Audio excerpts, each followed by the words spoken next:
Hello friend, मैं हूं रविंद्र कुमार मीणा। मैं आपका स्टडी विथ आरवी चैनल पर स्वागत करता हूं। यदि आप इस वीडियो को देख रहे हैं तो पूरा देखना, अन्यथा इसका आपको पूरा बेनिफिट नहीं हो पाएगा। और यदि वीडियो अच्छा लगे तो लाइक शेयर एंड सब्सक्राइब करना न भूलें और बेल आइकन दबाना न भूलें।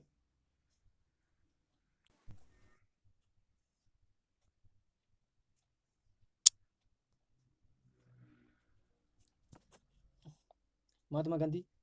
महात्मा गांधी की माता का नाम पुतलीबाई, पिता का नाम करमचंद गांधी, इनकी पत्नी का नाम कस्तूरबा गांधी। महात्मा गांधी के 4 पुत्र थे: हीरालाल, मणिलाल, रामदास, देवदास। 13 साल की उम्र में उनका विवाह कस्तूरबा बाई से हो गया। प्रतिदिन 18 किलोमीटर चलते थे। इस प्रकार वो अपनी पूरी जिंदगी में पृथ्वी के 2 बार चक्कर लगा सकते थे। 8 बार नोबेल शांति पुरस्कार के लिए नामित किया गया महात्मा गांधी को। नोबेल शांति पुरस्कार के लिए नामित किया गया महात्मा गांधी को। 4 महाद्वीप, 12 मुल्कों में नागरिक अधिकारों से जुड़े आंदोलनों का श्रेय महात्मा गांधी को जाता है। ब्रिटेन ने उनकी मृत्यु के 21 वर्ष पश्चात उनके सम्मान में डाक टिकट जारी किया।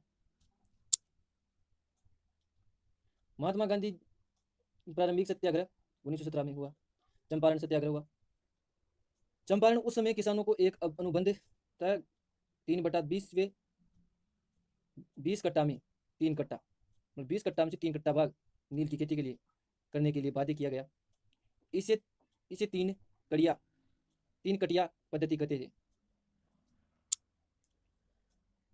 किसान इससे टुकड़ा मतलब किसान इससे छुटकारा चाहते थे, इसलिए राजकुमार शुक्ल ने गांधी जी को आमंत्रित किया। किसने? राजकुमार शुक्ल ने।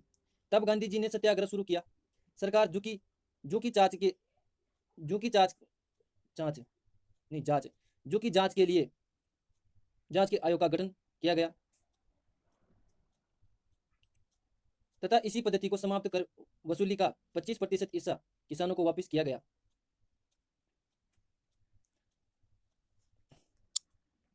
मतलब जो चंपारण सत्याग्रह है उसके अनुसार जब उसका अंत जब हुआ तब हुआ जब 25% हिस्सा किसानों को वापस कर दिया गया। गांधी जी के कुशल नेतृत्व से प्रभावित होकर रविन्द्रनाथ टैगोर ने इन्हें महात्मा की उपाधि दी थी। तो गांधी जी को महात्मा की उपाधि किसने दी? रविन्द्रनाथ टैगोर ने।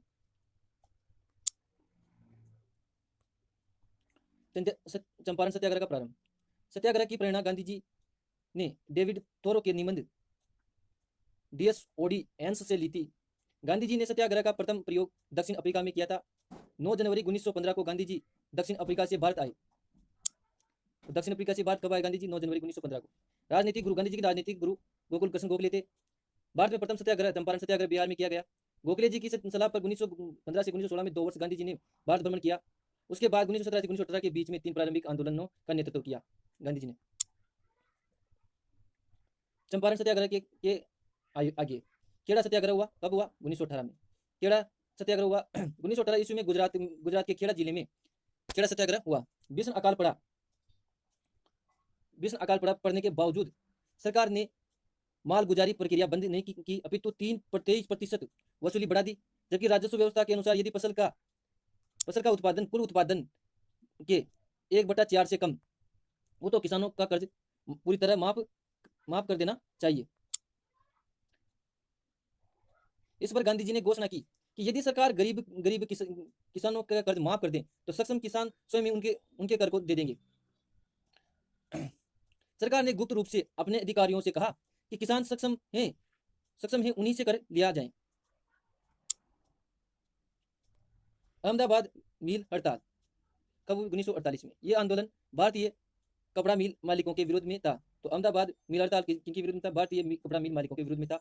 यहाँ पर मजदूरों के बोनस को लेकर गांधी जी ने भूख हड़ताल करने को कहा तथा खुद भी भूख हड़ताल में बैठ गए। यह उनकी पहली भूख हड़ताल थी। तो गांधी जी की पहली भूख हड़ताल कौन सी है? अहमदाबाद मिल हड़ताल। अहमदाबाद मिल हड़ताल कब हुई? 1918 में।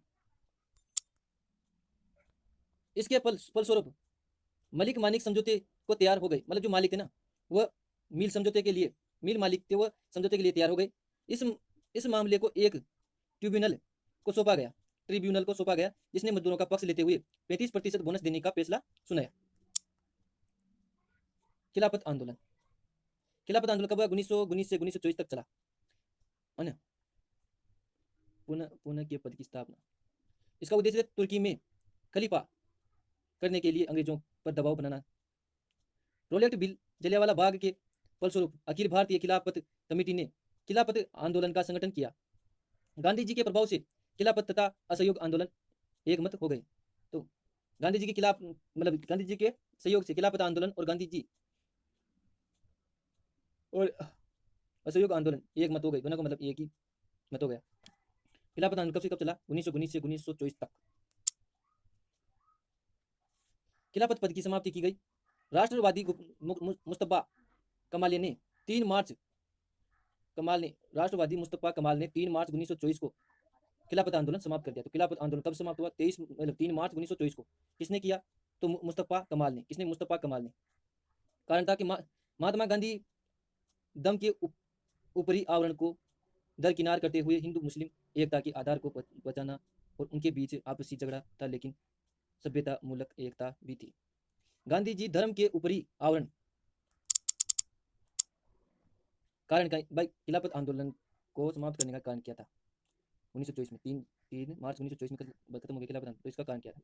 गांधी जी धर्म के ऊपरी आवरण को दरकिनार करते हुए हिंदू मुस्लिम एकता के आधार को पहचाना मतलब हिंदू गांधी जी ने धर्म के ऊपरी आवरण को दरकिनार करते हुए हिंदू मुस्लिम एकता के आधार को पहचाना और उनके आपसी झगड़े हो गई। मतलब गांधी जी ने कहा भी धर्म के बीच में नहीं पड़ेंगे और हमें स्वतंत्रता चाहिए, सब धर्म एक है। लेकिन ये खिलाफत आंदोलन इनके बीच में नहीं पड़ी, मतलब तो इनके बीच में झगड़ा हो गया, लेकिन सभ्यता मूलक एकता भी थी। ठीक है ना। असहयोग आंदोलन, नॉन कॉर्पोरेशन मूवमेंट 1920। असहयोग आंदोलन कब चालू हुआ? 1920 को। श्री चिमनलाल सितवाड़ के अनुसार वाइस राय लॉर्ड राडिंग कुर्सी पर हताश बैठ गया और अपने दोनों हाथ सिर पर थाम कर फूट पड़ के रोया। मतलब इस आंदोलन ने ब्रिटिश राज्य की जड़ों को हिला दिया, जड़ों पर प्रहार किया। किसने? असहयोग आंदोलन ने। तो क्वेश्चन आ सकता है कि किस आंदोलन ने ब्रिटिश राज्य की जड़ों पर प्रहार किया? तो ये असहयोग आंदोलन ने। असहयोग आंदोलन कब हुआ? 1920 को। असहयोग आंदोलन का उद्देश्य क्या था? ब्रिटिश भारत की राजनीतिक, आर्थिक तथा सामाजिक संस्था का बहिष्कार कर दें और शासन की कमिश्नरी को बिल्कुल ठप करना। ब्रिटिश भारत की राजनीतिक, आर्थिक एवं सामाजिक संस्थाओं का बहिष्कार करना, मतलब ब्रिटिश साम्राज्य की जो राजनीतिक और आर्थिक सामाजिक जो संस्थाएं थी ना, उनको बिल्कुल बहिष्कार करना हिंदुओं द्वारा, और शासन की मशीनरी को बिल्कुल ठप कर देना, और जो उनकी जो मशीनरी थी, जो कपड़ा बनाती थी, उनको बिल्कुल ठप कर देना। आरंभ में 1920 में राष्ट्रीय कांग्रेस के कलकत्ता अधिवेशन से, मतलब जो असहयोग आंदोलन का जो प्रारंभ हुआ वह 1920 से कलकत्ता अधिवेशन से हुआ। 1920 में हुए कलकत्ता अधिवेशन से 1920 में हुए कांग्रेस के कलकत्ता अधिवेशन से असहयोग आंदोलन का आरंभ हुआ। असहयोग आंदोलन को सफल बनाने हेतु किए गए प्रयास।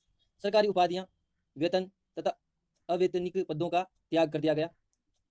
सरकारी उत्सवों अथवा दरबारों में सम्मिलित नहीं होना है। सरकारी एवं अर्ध सरकारी स्कूलों को हटा दिया गया, मतलब उनका त्याग कर दिया गया। और 1919 के अधिनियम के अंतर्गत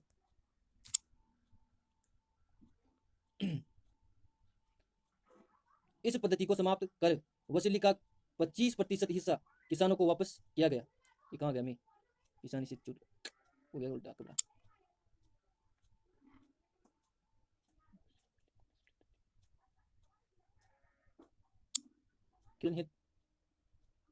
असहयोग आंदोलन तो किए गए प्रयास। असहयोग आंदोलन को सफल बनाने तो किए गए प्रयास। सरकारी उपाधियों को त्याग दिया गया, वेतन त्याग दिए गए, अवेतनिक पदों का त्याग कर दिया गया, सरकारी उत्सवों का त्याग कर दिया गया, दरबारों में सम्मिलित होने का त्याग कर दिया गया, दरबारों में सम्मिलित नहीं होना है भारतीयों को। सरकारी एवं अर्ध सरकारी स्कूलों को त्याग कर दिया गया, स्कूलों में पढ़ाना नहीं जाना है भारतीयों को। 1919 के अधिनियम के अंतर्गत होने वाले चुनावों का बहिष्कार कर दिया गया। 1919 के अधिनियम के अंतर्गत होने वाले चुनावों का बहिष्कार कर दिया गया। किसके अनुसार? असहयोग आंदोलन के सफल बनाने हेतु। असहयोग आंदोलन को सफल बनाने हेतु 1919 के अधिवेशन के अंतर्गत होने वाले चुनाव का बहिष्कार कर दिया गया। सरकारी आंदोलनों का बहिष्कार, विदेशी मामलों का बहिष्कार, सरकारी आंदोलनों का बहिष्कार कर दिया गया। विदेशी माल का बहिष्कार कर दिया गया। विदेश का माल हम खरीदेंगे नहीं, जैसे चाइना का माल अभी हम नहीं खरीदेंगे वैसे। आंदोलन समाप्ति एवं उसका कारण। असहयोग आंदोलन समाप्त हुआ था, उसका क्या कारण था? गांधी जी ने कहा था कि यह आंदोलन पूर्णतः अहिंसक होना चाहिए, मतलब इसमें कोई मारकाट नहीं होनी चाहिए। परंतु फरवरी 1922 से 22 में फरवरी 1922 1922 की फरवरी 1922 में चोरी चौरा कांड हुआ, जिसके कारण इसको स्थगित करना पड़ा, असहयोग आंदोलन को स्थगित करना पड़ा। तो चोरी चौरा कांड कब हुआ? 1922 में हुआ, फरवरी 1922 में हुआ। इसके कारण आंदोलन को समाप्त करना पड़ा।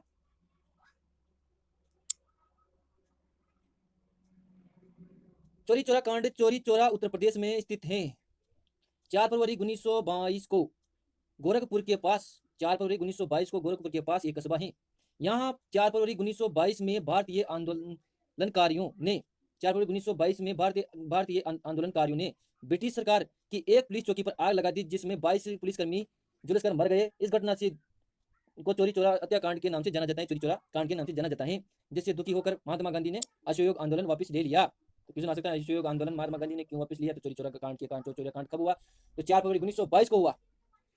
असहयोग आंदोलन के पश्चात नेहरू रिपोर्ट 1928 में, नेहरू रिपोर्ट कब आई साहब? 1928 में। लॉर्ड बर्गनहेड भारत के सचिव बने। लॉर्ड बर्गनहेड भारत के सचिव बने। इन्होंने राष्ट्र नेतृत्व को एक ऐसा संविधान बनाने की चुनौती दी जिसे सभी स्वीकार करे। तो राष्ट्रीय नेतृत्व को संविधान बनाने राष्ट्र नेतृत्व को एक संविधान बनाने की चुनौती किसने दी? ये सुना सकता है कि राष्ट्रीय नेतृत्व को संविधान बनाने की चुनौती किसने दी? तो वो लॉर्ड बर्गनहार्ड थे। कौन थे? लॉर्ड बर्गनहेड थे। ये कौन थे? भारत सचिव थे उस समय 1928 में। नेहरू रिपोर्ट कब आई? जब 1928 में। 1927 के मद्रास अधिवेशन में, जब 1927 में मद्रास अधिवेशन हुआ, तब यह तय किया गया कि अन्य राजनीतिक दलों की सहमति से संविधान का मसौदा बनाया जाए। भाई 1927 के मद्रास अधिवेशन हुआ, ठीक है ना? 1927 कब हुआ? मद्रास अधिवेशन कब हुआ भैया? मद्रास अधिवेशन, तो मद्रास अधिवेशन हुआ 1927 में। इस मद्रास अधिवेशन में यह तय किया गया कि जो संविधान बनेगा ना, तय किया गया कि अन्य राजनीतिक दलों की सहमति से ही संविधान का मसौदा तैयार किया जाएगा। यानी सभी राजनीतिक दलों की सहमति से ही संविधान का निर्माण किया जाएगा, संविधान का मसौदा तैयार किया जाएगा, अर्थात संविधान का ढांचा तैयार किया जाएगा। तो ये सहमति कब हुई? 1927 में। कब हुई? कहाँ हुई? मद्रास अधिवेशन के दौरान। मद्रास अधिवेशन कब हुआ? 1927 को हुआ। कब हुआ? 1927 को। 19 मई 1928 को 19 मई 1928 को डॉक्टर अंसारी की अध्यक्षता में सम्मेलन हुआ। इसमें मोतीलाल नेहरू की अध्यक्षता में एक समिति गठित की गई, जिसे संविधान का मसौदा तैयार करने का कार्य सौंपा। 19 मई 1918 में डॉक्टर अंसारी की अध्यक्षता में, डॉक्टर अंसारी की अध्यक्षता किसने की? डॉक्टर अंसारी ने। सम्मेलन हुआ 19 मई 1928 को डॉक्टर अंसारी की अध्यक्षता में सम्मेलन हुआ। इसमें मोतीलाल नेहरू की अध्यक्षता में एक समिति गठित की गई, जिसे संविधान मसौदा तैयार करने का कार्य सौंपा गया। तो संविधान का निर्माण करने के लिए, मसौदा तैयार करने के लिए किसकी अध्यक्षता में एक कमेटी गठित की गई? तो वह की गई थी मोतीलाल नेहरू की अध्यक्षता में एक समिति गठित की गई, ठीक है ना? और डॉक्टर अंसारी ने अध्यक्ष, मतलब जो सभा 19 मई 1928 में एक सभा आयोजित की गई, उस सभा के अध्यक्ष थे डॉक्टर अंसारी जी, और एक समिति गठित की गई इसी सभा में, जिसके अध्यक्ष बनाए गए, कौन बनाए गए? मोतीलाल नेहरू जी। कौन? मोतीलाल नेहरू जी बनाए गए साहब। यार नेहरू समिति ने 28 अगस्त 1928 को अपनी रिपोर्ट पेश की, सौंपी। इसे लखनऊ में आयोजित सभा में स्वीकार कर लिया गया। इसे नेहरू रिपोर्ट कब सौंपी गई? 28 अगस्त 1928 को, है ना?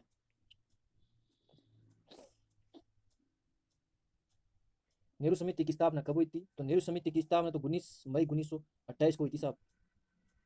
नेहरू समिति की स्थापना 19 मई 1928 को हुई। और नेहरू समिति ने अपनी रिपोर्ट कब? लखनऊ सभा में, अधिवेशन में, मतलब लखनऊ अधिवेशन हुआ था 28 अगस्त 1928 को। तो लखनऊ में 28 अगस्त 1928 को अधिवेशन हुआ। इस अधिवेशन में मोतीलाल नेहरू जी ने नेहरू रिपोर्ट यानी नेहरू की रिपोर्ट सौंपी। किसमें सौंपी? लखनऊ समझौते में, सॉरी, लखनऊ अधिवेशन में। यही है कि लखनऊ अधिवेशन कब हुआ? लखनऊ अधिवेशन हुआ 28 अगस्त 1928 को। और जब 28 अगस्त 1928 को लखनऊ अधिवेशन हुआ तब नेहरू जी ने अपनी रिपोर्ट लखनऊ अधिवेशन में सौंपी, जिसमें इसे स्वीकार किया गया। तो नेहरू समिति द्वारा सौंपी गई नेहरू रिपोर्ट को कब स्वीकार किया गया, कहाँ स्वीकार किया गया? तो 28 अगस्त 1928 को लखनऊ में स्वीकार किया गया। नेहरू समिति रिपोर्ट की सिफारिशें क्या थी? भारत को डोमिनियन स्टेट का दर्जा दिया जाए। भारत को डोमिनियन स्टेट का दर्जा दिया जाए। सांप्रदायिक निर्वाचन प्रणाली को समाप्त कर दिया जाए। सांप्रदायिक प्रणाली को समाप्त कर दिया जाए। संयुक्त निर्वाचन प्रणाली अपनाई जाए। संयुक्त निर्वाचन प्रणाली अपनाई जाए। भाषाई आधार प्रांतों का गठन हो। भाषाई आधार प्रांतों का गठन हो। भारत में धर्मनिरपेक्ष राज्यों का होना, किंतु अल्पसंख्यकों के धार्मिक एवं सांस्कृतिक हितों का पूर्ण संरक्षण हो। भारत में धर्मनिरपेक्ष राज्य हो, मतलब भारत में धर्मनिरपेक्ष राज्य होगा, राज्य होंगे, किंतु अल्पसंख्यकों के धार्मिक एवं सांस्कृतिक हितों का पूर्ण संरक्षण होना चाहिए। केंद्र एवं प्रांत में संघीय आधार पर शक्ति विभाजन हो। केंद्र एवं प्रांत में संघीय आधार पर शक्ति विभाजन हो।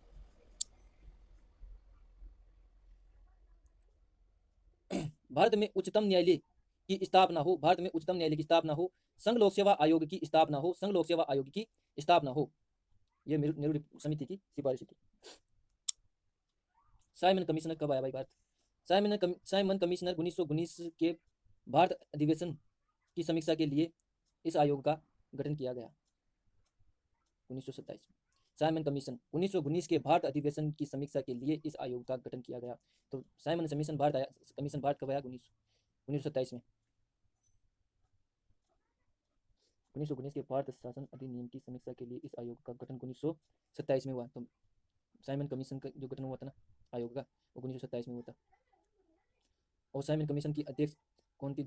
जॉन साइमन थे। साइमन कमीशन के जो अध्यक्ष थे वो कौन थे? जॉन साइमन अध्यक्ष थे। सॉरी, विरोध का कारण, साइमन कमीशन के विरोध का कारण क्या था? साइमन कमीशन कब हुआ? 1927 में हुआ। क्यों हुआ? तो 1919 के भारत शासन अधिनियम की समीक्षा के लिए इस आयोग का गठन किया गया 1927 में। ठीक है ना? साइमन कमीशन का गठन कब किया? 1927 में। 1919 के भारत शासन अधिनियम की समीक्षा के लिए साइमन कमीशन का गठन किया गया। साइमन कमीशन की अध्यक्षता जॉन साइमन ने की थी। और साइमन कमीशन का विरोध क्यों हुआ, इसका कारण जानते हैं। विरोध का कारण, इस आयोग में एक भी भारतीय सदस्य नहीं थे। जो साइमन कमीशन था ना, उसमें एक भी भारतीय सदस्य नहीं था। इसलिए भारतीयों को लगता था कि इस रिपोर्ट में भारतीयों के साथ पक्षपात होगा और अंग्रेजों के हितों का ध्यान रखा जाएगा। बहिष्कार का निर्णय क्यों लिया गया भाई? मद्रास अधिवेशन हुआ 1927 में। कब हुआ था? 1927 में।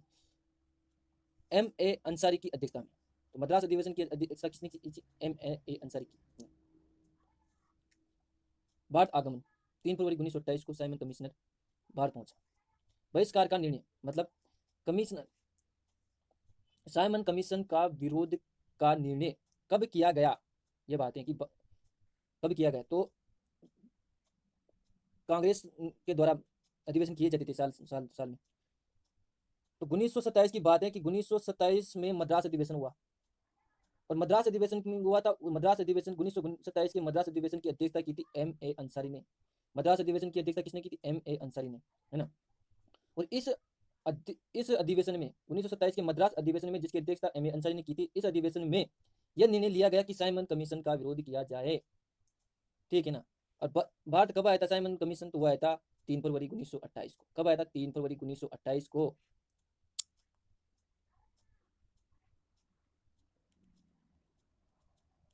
तीन फरवरी 1928 को साइमन कमिश्नर मुंबई भारत पहुंचा। साइमन कमीशन से जुड़े कुछ तथ्य। जब लाहौर लाठी चार्ज में लाला लाजपत राय घायल हुए, लाला लाजपत राय घायल हुए, तो उन्होंने कहा कि मेरे ऊपर लाठी से किया गया एक वार अंग्रेजों के शासन की ताबूत की आखिरी कील साबित होगी। तो भाई किस सुना सकता है कि लाला लाजपत राय ने कब ये बात कही थी कि मेरे ऊपर लाठी से किया गया वार अंग्रेजों के शासन की ताबूत की आखिरी कील साबित होगी? तो ये कब किया गया था? लाहौर अधिवेशन के दौरान लाहौर लाठीचार्ज के दौरान कहा गया था? कब? लाहौर लाठीचार्ज के दौरान लाला लाजपत राय पर लाठीचार्ज कब हुई, कहाँ हुई? तो लाला लाजपत राय पर लाठीचार्ज लाहौर में हुई। लाहौर पाकिस्तान पड़ता है इसमें। 1928 से 1929 के बीच कमीशन 2 बार भारत आया। 1928 से 1929 के बीच, 1928 से 1929 के बीच साइमन कमीशन 2 बार भारत आया। तो साइमन कमीशन कितनी बार भारत आया? 2 बार आया। कब से कब आया? 1928 से 1929 के बीच। 1900 सॉरी 1928 से 1929 के बीच। और मई 1930 में अपनी रिपोर्ट प्रस्तुत की। साइमन कमीशन ने अपनी रिपोर्ट कब प्रस्तुत की? तो मई 1930 में अपनी रिपोर्ट प्रस्तुत की, जिस पर लंदन में आयोजित गोलमेज सम्मेलन पर विचार होना था। लंदन में आयोजित गोलमेज सम्मेलन पर विचार होना था। साइमन कमीशन की रिपोर्ट पर प्रस्तुत की गई मई 1930 में। साइमन कमीशन की जो प्रमुख सिफारिशें थी वो क्या थी? प्रांतों में द्विवेद शासन खत्म हो। क्या? प्रांतों में क्या हो? द्विवेद शासन खत्म हो, दोहरा शासन खत्म हो। ठीक है ना। साइमन कमीशन की प्रमुख सिफारिश थी कि प्रांतों में द्विवेद शासन खत्म हो, अखिल भारतीय संघ के विचारों का न माना जाए, अखिल भारतीय संघ के विचारों को न माना जाए, और वर्मा को ब्रिटिश यानी भारत से अलग किया जाए। मतलब वर्मा को ब्रिटिश भारत से अलग किया जाए। मतलब भारत उस समय ब्रिटिश भारत के नाम से जाना जाता था, तो वर्मा को ब्रिटिश भारत से अलग कर दिया जाए। तीसरा, अलग संविधान हो, और उसका जो वर्मा को अलग कर दिया जाए, वर्मा का अलग संविधान हो। ये बात इसी सिफारिश किसने की थी? साइमन कमीशन ने। कौन कौन सी? कि प्रांतों के द्विवेद शासन को खत्म कर दिया जाए, अखिल भारतीय संघ के विचारों को न माना जाए, और वर्मा को ब्रिटिश भारत से अलग कर दिया जाए तथा उनका अलग संविधान बनाया जाए। दांडी मार्च कब हुआ? नमक सत्याग्रह। दांडी मार्च किसके लिए हुआ था? तो नमक सत्याग्रह के लिए हुआ था। गांधी जी ने 22 मार्च दिमाग क्या हो रहा है मेरे। गांधी जी ने 12 मार्च 1930 को साबरमती आश्रम से 18 अनुयायियों के साथ 24 दिन की पद यात्रा की। तो गांधी जी ने 12 मार्च 1930 को 12 मार्च के दिन 1930 को 12 मार्च के दिन से साबरमती के आश्रम से 12 मार्च 1930 को साबरमती के आश्रम से, साबरमती गुजरात में, साबरमती के आश्रम से 78 अनुयायियों के साथ 24 दिन की पद यात्रा की। वह 5 अप्रैल को दांडी पहुंचकर 6 अप्रैल को, मतलब 12 अप्रैल 1930 को साबरमती आश्रम से गांधी जी ने 78 अनुयायियों के साथ 24 दिन की पद यात्रा की, और 5 अप्रैल को ये गांधी जी दांडी पहुंच गया साहब। दांडी पहुंचने के बाद 6 अप्रैल को एक दिन वहां विश्राम किया, और दूसरे दिन 6 अप्रैल को क्या हुआ? गांधी जी ने नमक कानून तोड़ा। तो नमक कानून कब तोड़ा गांधी जी ने? 6 अप्रैल 1930 को। कब? 6 अप्रैल 1930 को दांडी की यात्रा प्रारंभ कब की? 22 मार्च 1930 को की। कहां से की? साबरमती आश्रम से की। कितने अनुयायियों के साथ की? 78 अनुयायियों के साथ की। कितने दिनों पर की यात्रा की? 24 दिनों की यात्रा की। गांधी जी दांडी पर कब पहुंचे? तो 5 अप्रैल 1930 को पहुंचे। ठीक है ना। और कानून तोड़ा कब? तोड़ा कानून दांडी पहुंचकर। कानून कब तोड़ा गांधी जी ने? तो 6 अप्रैल 1930 को। सुभाष चंद्र बोस ने इनकी तुलना नेपोलियन के पोरेस मार्च से की थी। मतलब दांडी जो यात्रा की थी ना, वो सुभाष चंद्र बोस ने नेपोलियन के पोरेस मार्च से की। वह मुसोलिन के रोम मार्च से की। मुसोलिन के रोम मार्च से, और नेपोलियन के पोरेस मार्च से की। किसने? सुभाष चंद्र बोस ने। दर्शना में नमक सत्याग्रह का नेतृत्व किसने किया? सरोजिनी नायडू ने। तो सरोजिनी नायडू ने दर्शना में सत्याग्रह का नेतृत्व किया। दर्शना पे सत्याग्रह का नेतृत्व किसने किया? सरोजिनी नायडू ने। इमाम साहब मणिक लाल यानी गांधी जी के बेटे, ये इमाम साहब मणिक लाल इमाम साहब मणिक लाल गांधी जी के बेटे थे। कौन? इमाम साहब मणिक लाल कौन थे? ये गांधी जी के बेटे थे। तो दर्शना में नमक सत्याग्रह का नेतृत्व सरोजिनी नायडू ने किया। इमाम साहब माणिक्यलाल गांधी जी के बेटे ने किया। दर्शना में सत्याग्रह का आंदोलन किसने किया? सरोजिनी नायडू, इमाम साहब माणिक्यलाल ने किया। ये गांधी जी के बेटे थे। उत्तर पूर्व में सत्याग्रह का नेतृत्व किसने किया? 13 वर्षीय नागा महिला ने किया। उत्तर पूर्व भारत में सत्याग्रह का नेतृत्व किसने किया? तो 13 वर्षीय नागा महिला ने किया। और जवाहरलाल नेहरू ने इन्हें रानी की उपाधि प्रदान की। तो रानी की उपाधि किसे प्रदान की? नागा महिला को प्रदान की। कब की गई? जब उत्तर पूर्व भारत में सत्याग्रह आंदोलन का नेतृत्व किया। उत्तर पूर्व भारत में गांधी जी के कहने पर उत्तर पूर्व भारत में नागा महिला ने 13 वर्षीय नागा महिला ने सत्याग्रह आंदोलन का नेतृत्व किया। इससे खुश होकर जवाहरलाल नेहरू ने इन्हें रानी की उपाधि दी।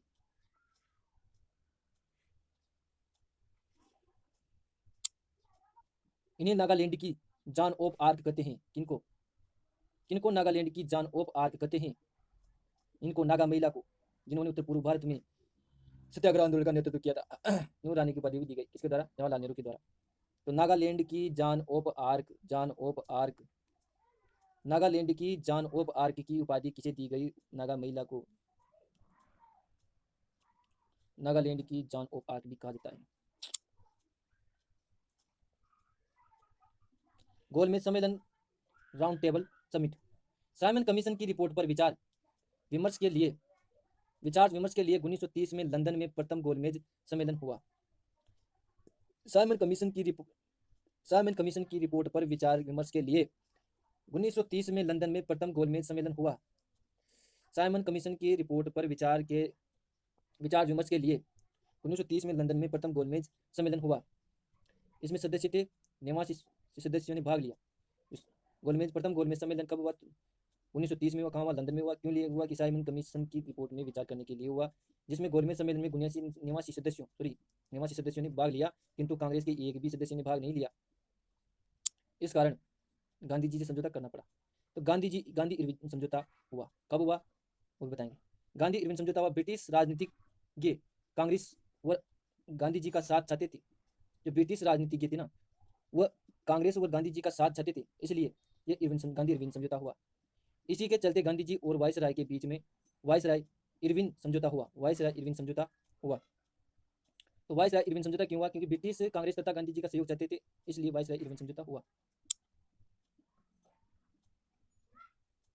गांधी इरविन समझौता का उद्देश्य क्या था भाई? द्वितीय गोलमेज सम्मेलन 1931 में हुआ, जिसमें गांधी जी ने कांग्रेस के सदस्य के रूप में भाग लिया, लेकिन सांप्रदायिक सदस्य समस्या के विवाद के कारण असफल रहा। सविनय अवज्ञा आंदोलन 1930 में 6 अप्रैल 1930 को हुआ। सविनय अवज्ञा आंदोलन 6 अप्रैल 1930 को हुआ। विवरणतः ब्रिटिश साम्राज्यवाद के विरुद्ध भारतीय राष्ट्रीय कांग्रेस एवं मुख्य रूप से गांधी जी के नेतृत्व में चलाया गया सविनय अवज्ञा आंदोलन। यंग इंडिया समाचार पत्र के लेख के द्वारा सरकार से 11 सूत्री मांग की।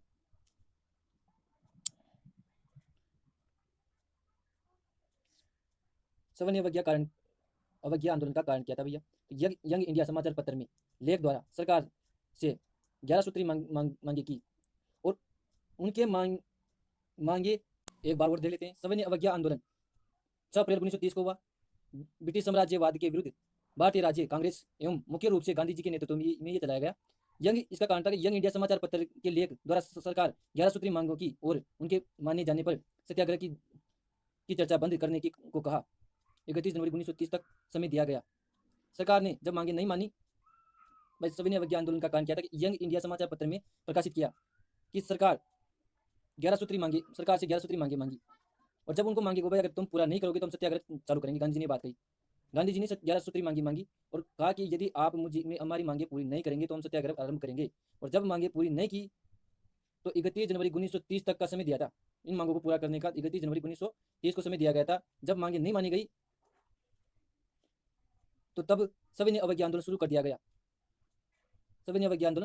इसका प्रमुख क्रम था, पहले नमक कानून तोड़ा, फिर कर भुगतान नहीं करना, नमक कानून को तोड़ दो, फिर कर को भुगतान मत करो, और विदेशी बहिष्कार कर दो, सरकारी सेवाओं का त्याग कर दो, इत्यादि।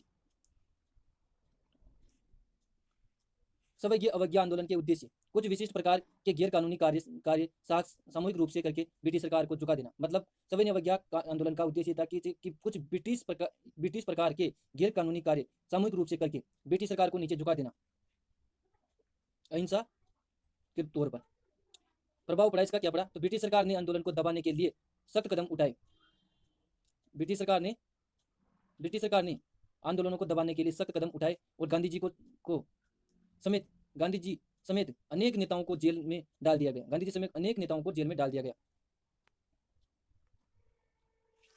भारत छोड़ो आंदोलन ये कब चालू किया गया? 9 अगस्त 1942 को। 9 अगस्त 1942 को भारत छोड़ो आंदोलन आरंभ किया गया। भारत को जल्दी आज़ादी दिलाने के लिए महात्मा गांधी द्वारा अंग्रेज शासन के विरुद्ध एक बड़ा फैसला लिया कि मूल मंत्र था इसका, भारत छोड़ो आंदोलन का, करो या मरो।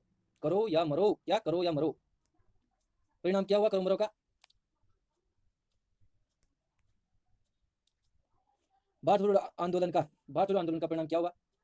आंदोलन भारत को स्वतंत्र भले ही न करा सका, लेकिन इसका इसका दूरगामी सुखदायी रहा, मतलब जो इसका जो परिणाम हुआ वो सुखदायी रहा।